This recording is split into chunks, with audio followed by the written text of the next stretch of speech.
출애굽기 8장 7절에서 8절입니다. 술객들도 자기 술법대로 이와 같이 행하여 개구리로 애굽 땅에 올라오게 하였더라. 바로가 모세와 아론을 불러 이르되 여호와께 구하여 개구리를 나와 내 백성에게서 떠나게 하라. 내가 이 백성을 보내리니 그들이 여호와께 희생을 드릴 것이니라. 아멘.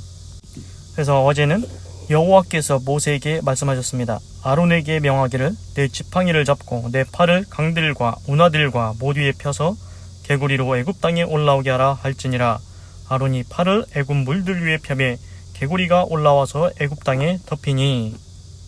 그렇습니다. 하나님의 말씀대로 순종했더니 정말로 그 개구리들이 이집트에 다 올라와서 개구리로 뒤덮이게 되었습니다. 개구리 재앙이 일어났습니다. 7절 술객들도 자기 술법대로 이와 같이 행하여 개구리로 애굽 땅에 올라오게 하였더라. 그래서 이제 이집트 바로왕이 또 무엇을 합니까? 그 첫 번째 물이 피로 변한 재앙과 똑같이 술객들, 마술사입니다. 매지션이라고 영어로 나옵니다. 마술사들을 또 부릅니다. 그래서 그 마술사들이 자기의 술법대로, 이제 영어로는 시크릿 아트, 시크릿은 비밀, 아트는 기법, 기교. 그러니까 비밀스러운 기법, 비밀스러운 기교로 이제 똑같이 행합니다. 이와 같이 행하여 개구리가 이집트 땅에 올라오게 하였습니다. 그렇습니다. 이집트 바로왕이 또 마술사들을 불러가지고 그 마술사들이 이제 술법을 행해가지고 마술을 해가지고 개구리가 땅에 올라오게 합니다. 그래서 이집트 바로왕의 마음은 무엇입니까? 하나님이 그 개구리 재앙을 내리셨다. 그래, 모세와 아론 너희 말대로 하나님께서 개구리 재앙을 내려서 물에서 땅으로 개구리가 올라오게 했지 않냐. 그런데 우리 이집트 마술사들도 개구리로 땅에 올라오게 할 수 있다. 하나님만 할 수 있는 게 아니다. 이집트 마술사들도 할 수 있다. 이런 마음을 또 갖고 있는 것입니다. 그러니까 이집트 바로왕의 마음이 참으로 완악하고 이제 완고합니다. 그 하나님 앞에 구부리지 않겠다는 것입니다.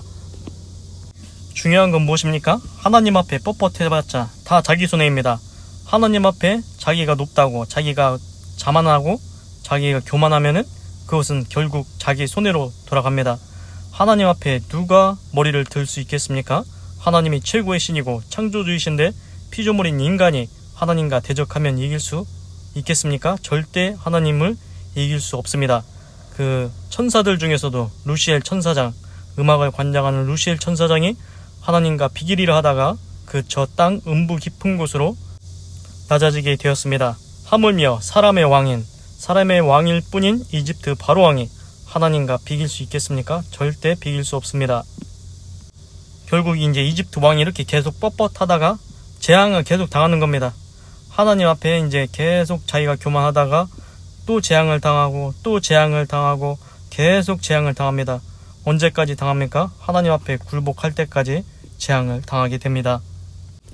8절 바로가 모세와 아론을 불러 이르되 여호와께 구하여 개구리를 나와 내 백성에게서 떠나게 하라. 내가 이 백성을 보내리니 그들이 여호와께 희생을 드릴 것이니라. 그래서 이제 이집트 바로왕이 이번에는 무슨 말을 합니까? 희한한 말을 합니다. 이제 모세와 아론을 부릅니다. 이집트 바로왕이. 그래놓고서 하는 말이 이겁니다. 여호와께 구하여, 이제 영어로는 pray to the Lord라고 합니다. pray는 뭡니까? 기도하라는 것입니다. 모세와 아론아, 너희들 하나님께 기도해라. 무엇을 기도하라고 합니까? 개구리를 나와 내 백성에게서 떠나게 해라. 그러니까 이집트 바로왕이 모세와 아론을 불러서 한다는 말이 하나님께 제발 기도 좀 해서 이 개구리 좀 이제 이집트에서 좀 떠나가게 해라고 이렇게 이제 요청하는 겁니다. 부탁을 하는 겁니다. 왜 그렇습니까? 이집트의 마술사들이 개구리를 물에서 땅으로 올라오게는 할 수 있어도 개구리가 천지사방에 가득한 것, 그걸 어떻게 견디겠습니까? 하루도 아니고 이틀도 아니고 천지사방에 식탁에도 있고 밥그릇에도 물그릇에도 접시에도 온 천지사방에 침상에도 집안에 꽉 차 있는 겁니다. 그 개구리를 이집트에 있는 마술사들이 똑같이 이집트 땅에 개구리가 물에서 땅으로 올라오게 할 수 있을지라도 그 개구리가 계속 땅에 있는 것은 도저히 이제 견딜 수가 없는 것입니다. 이집트 바로왕도 그 개구리가 너무 많은 것을 이제 견딜 수가 없는 것입니다. 그래서 모세와 아론한테 이제 요청을 하는 겁니다. 제발 너희 하나님께 기도 좀 해서 개구리가 좀 가게 해라. 그래서 신기하지 않습니까? 이집트 바로왕이 모세와 아론한테 기도 좀 하라고 합니다. 기도하면 이제 이집트 바로왕도 그 개구리가 없어질 것을 믿고 있는 것 같습니다. 모세와 아론, 너희가 기도하면 이 개구리가 다 천지사방에 있는 개구리가 다 사라질 거다, 이렇게 믿고 있는 것입니다. 그렇습니다. 이집트 바로왕이 하나님을 믿지는 않지만 모세와 아론이 기도하면 하나님께서 역사하신다는 것을 알게 된 것 같습니다. 그만큼 기도가 중요하다는 것을 알 수 있습니다. 모세와 아론이 기도하면 하나님이 역사하신다. 이집트 바로왕도 이것을 이제 깨닫게 되는 것 같습니다. 그렇습니다. 모세와 아론만 기도하면 역사가 일어납니까? 그렇지 않습니다. 우리도 지금 이 시대에 사는 우리가 하나님께 기도하면 하나님께서 들으시고 역사해 주십니다. 그렇습니다. 하나님께서는 우리의 기도를 귀하게 보십니다. 그래서 천군 천사가 우리가 기도할 때 그 기도를 담아가지고서는 하나님 앞에 있는 금대접에다가 그 기도들을 다 쏟아놓는다고 했습니다. 하나님께서는 성도의 기도를 귀하게 보십니다. 기도하면 하나님이 역사하실 줄 믿고 믿음으로 끝까지 기도하시기 바랍니다. 그래서 이집트 바로왕이 뭐라고 합니까? 하나님께 기도해서 개구리를 나와 내 백성에서 떠나게 하라. 그러면은 내가 이 백성을 보내주겠다. 이스라엘 백성을 보내주겠다. 그러면은 이스라엘 백성이 여호와 하나님께 희생을 드릴 것이다. 그렇습니다. 이집트 바로왕이 조건을 내겁니다. 모세와 아론, 너희가 기도해서 개구리가 사라지면 내가 이스라엘 백성들을 놓아주겠다. 그러면 이스라엘 백성들이 하나님께 희생제사를 드릴 수 있을 것이다. 그렇습니다. 이집트 바로왕이 약속을 합니다. 그렇게 약속을 합니다. 그런데 중요한 게 무엇입니까? 나중에 모세와 아론이 기도를 해가지고 개구리가 이제 다 사라집니다. 그런데 이집트 바로왕이 말을 바꿔버립니다. 자기가 분명 자기 입으로 약속했지 않습니까? 개구리가 이제 사라지면 이제 이스라엘 백성을 놓아주고 보내주고 하나님께 희생제사를 드릴 수 있게 해주겠다. 그런데 그 약속을 지키지 않습니다. 약속을 번복합니다. 그리고 잊어버립니다. 행하지도 않습니다. 그렇습니다. 이집트 바로왕이 자기 입으로 약속을 했지만 그 약속을 지키지 않습니다. 거짓된 약속입니다. 세상에는 이런 사람들 많이 있습니다. 네가 이렇게 해주면은 이렇게 해주겠다. 그래 놓고서는 나중에 말을 바꿉니다. 약속을 지키지 않습니다. 사람에는 이러한 불의한 사람들이 많이 있습니다. 그리고 또 이제 정직한 사람도 이제 가끔씩은 이제 약속을 했는데 피치 못할 사정으로 지킬 수 없게 되기도 합니다. 그런데 하나님은 다릅니다. 하나님은 한 번 약속하시면은 그것을 끝까지 지키십니다.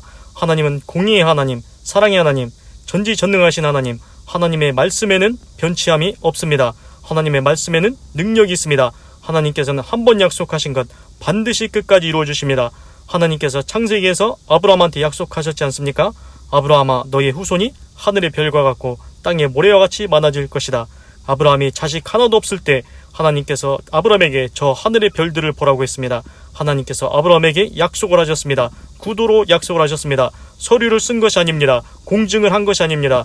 그런데도 하나님은 그 말씀으로 약속하신 것 반드시 이루시고 행하시고 성취하여 주십니다.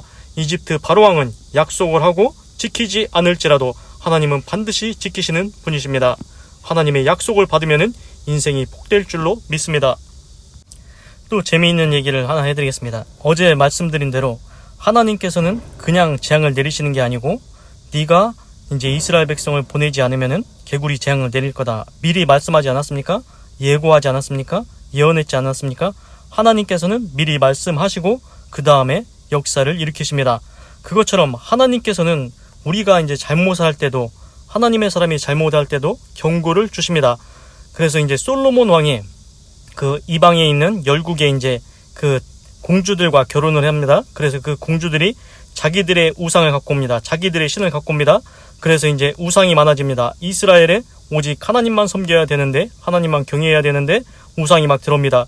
그래서 하나님께서 솔로몬에게 2번이나 경고하셨습니다. 솔로몬아, 우상 섬기면 안 된다. 우상 섬기면 안 된다. 그런데도 솔로몬이 결국 우상을 계속 섬기다가 이스라엘이 이제 2 나라로 갈라져서 북이스라엘, 남유다로 갈라지게 되었습니다. 그렇습니다. 하나님은 일을 행하시기 전에 경고를 하십니다. 우리도 그렇지 않습니까? 아버지가 이제 자녀에게 이렇게 얘기합니다. 아들에게 이렇게 얘기합니다. 내 아들아, 그거 하면 안 된다. 그거 하지 마라. 이렇게 말로 몇 번 얘기합니다. 경고합니다. 그래도 말을 안 들으면 어떻게 됩니까? 그래도 말을 안 들으면은 결국은 매를 대게 됩니다. 징계하게 됩니다. 그렇습니다. 하나님도 몇 번 말씀하십니다. 내 아들아, 너 잘못하고 있다. 그렇게 하면 안 된다. 경고를 하십니다. 그 다음에도 말을 안 들으면은 결국에는 이제 징계를 당하게 됩니다. 그리고 또 이제 신기한 게 있습니다. 그 신약 성경에 보면은 예수님이 이제 이제 신으로서 육신을 입고 왔다고 했지 않습니까? 이제 하나님과 예수님과 성령님 이제 삼위일체인데 이제 신입니다. 근데 이제 예수님은 육신을 입고 와서 이제 우리처럼 이제 인성을 갖고 계십니다. 신성과 인성이 동시에 있습니다. 그런 예수님이 그렇게 좋으신 분이 이제 욕을 하실 때가 있었습니다. 어떤 구절이 있습니까? 바리새인들에게 이렇게 말씀하십니다. 화 있을진저, 그러면서 또 이제 독사의 자식들아, 이런 말씀을 하십니다. 그리고 또 이제 침례 요한이라고 이제 예수님 바로 앞에 태어났던 그 훌륭한 사람이 있었는데 그 침례 요한도 이제 이런 말을 했습니다. 이 독사의 새끼들아, 누가 너희에게 임박한 진노를 피하라 하더냐. 그렇습니다. 독사의 자식. 그 독사가 무엇입니까? 뱀의 자식이라는 것입니다. 그래서 뱀은 그 용이고 또한 그 용은 사단입니다. 그러니까 마귀를 나타낸다고 할 수 있습니다. 그렇습니다. 그 독사의 자식이라는 것, 이스라엘에서는 굉장히 심한 욕입니다. 독사의 자식, 악마의 자식이라는 뜻입니다. 우리나라는 그런 욕 잘 하지 안 합니다. 대신에 우리는 이제 강아지를 이제 빗대서 욕을 하지 않습니까? 그런데 이제 이스라엘에서는 독사의 자식이라고 얘기하면은 엄청 심한 욕입니다. 그렇게 훌륭하고 좋으신 예수님도, 죄가 하나도 없으신 예수님도 그렇게 이제 독사의 새끼들이라고 이렇게 욕하실 때가 있었습니다. 그런데 이제 중요한 게 무엇입니까? 예수님한테 그릇됨이 있습니까? 절대 예수님은 그릇됨이 없습니다. 옳으신 분이십니다.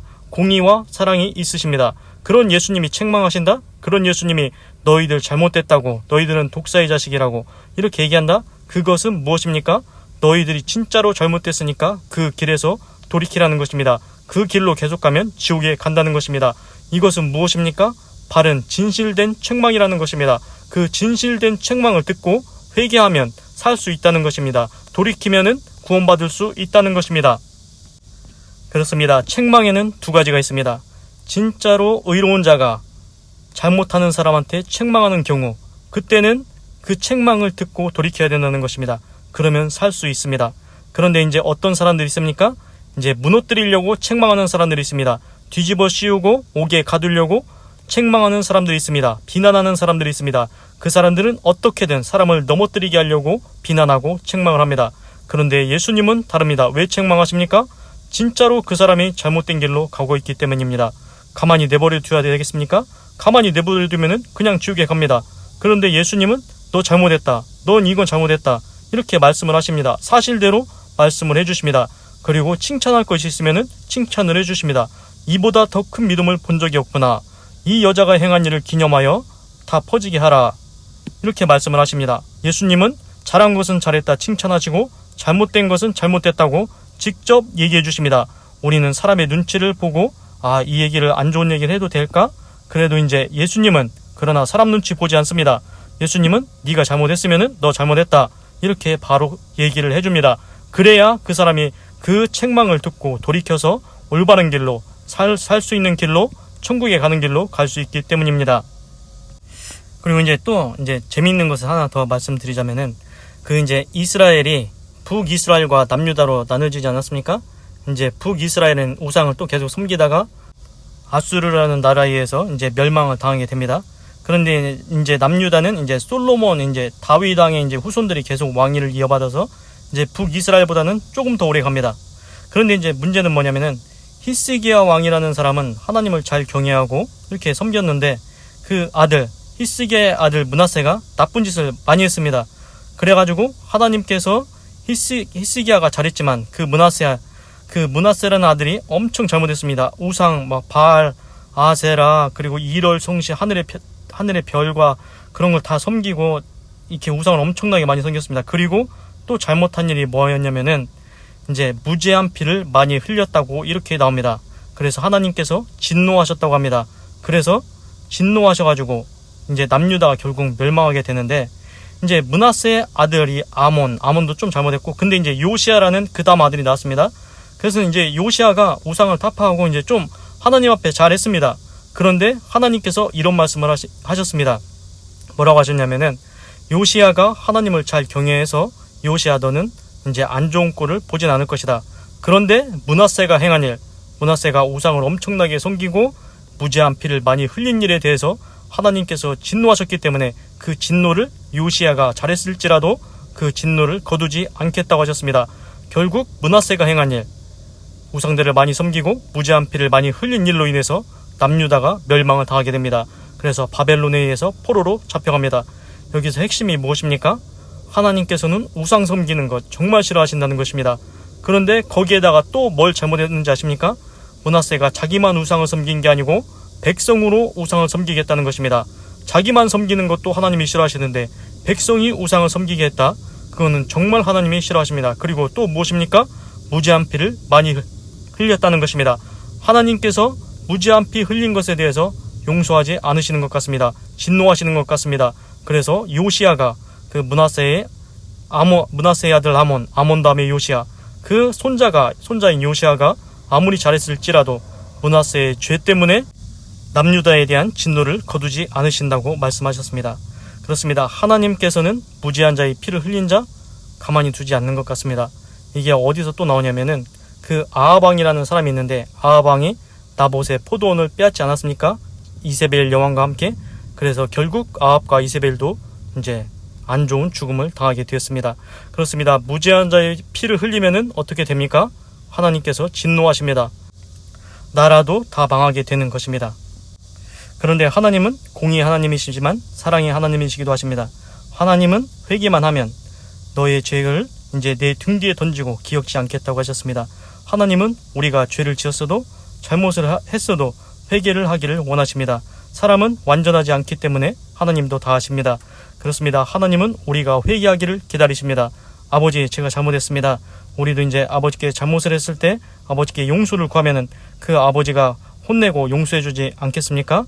아버지가 용서를 안 하실 분이 아닙니다. 아버지는 우리를 그만큼 사랑하십니다. 회개하면 하나님께서 다 등 뒤로 던지시고 용서해 주신다고 했습니다. 꼭 회개하여 그 구원의 길로 가야 되겠습니다. 기도하겠습니다. 하나님, 오늘은 출애굽기 8장 7절에서 8절을 읽어보았습니다. 묵상해보았습니다. 하나님, 이집트 바로왕이 이제 개구리 재앙이 내리니까 마술사들을 불러가지고 우리 마술사들도 개구리 재앙을 똑같이 내릴 수 있다. 이집트 땅에 올라오게 할 수 있다. 하나님 앞에 또 하나님과 비기려고 합니다. 하나님과 맞먹으려고 합니다. 하나님, 나는 하나님 앞에 겸손하게 하시고 교만하지 않게 하시고 오직 하나님만 경외하며 살게 하시옵소서. 또한 하나님 8절에서는 이집트 바로왕이 이제 도저히 견딜 수 없었는지 모세와 아론을 불러가지고 하나님께 기도해달라고, 그래서 개구리를 나와 내 백성에게서 떠나게 해달라고 그렇게 요청을 했습니다. 이집트 바로왕도 하나님께 모세와 아론이 기도하면 개구리가 떠나갈 것을 믿고 있습니다. 그렇습니다. 기도의 능력이 있다는 것입니다. 하나님, 우리가 기도할 때 하나님께서 역사하실 줄 믿습니다. 하나님, 그리고 이집트 바로왕이 그러면은 네가 모세와 아론이 너희들이 그렇게 기도해주면 내가 이 백성 이스라엘 백성을 보내줄 것이다. 그리고 그들이 하나님께 희생을 드릴 것이다. 그렇게 약속을 했습니다. 그런데 나중에 이집트 바로왕이 지키지 않습니다.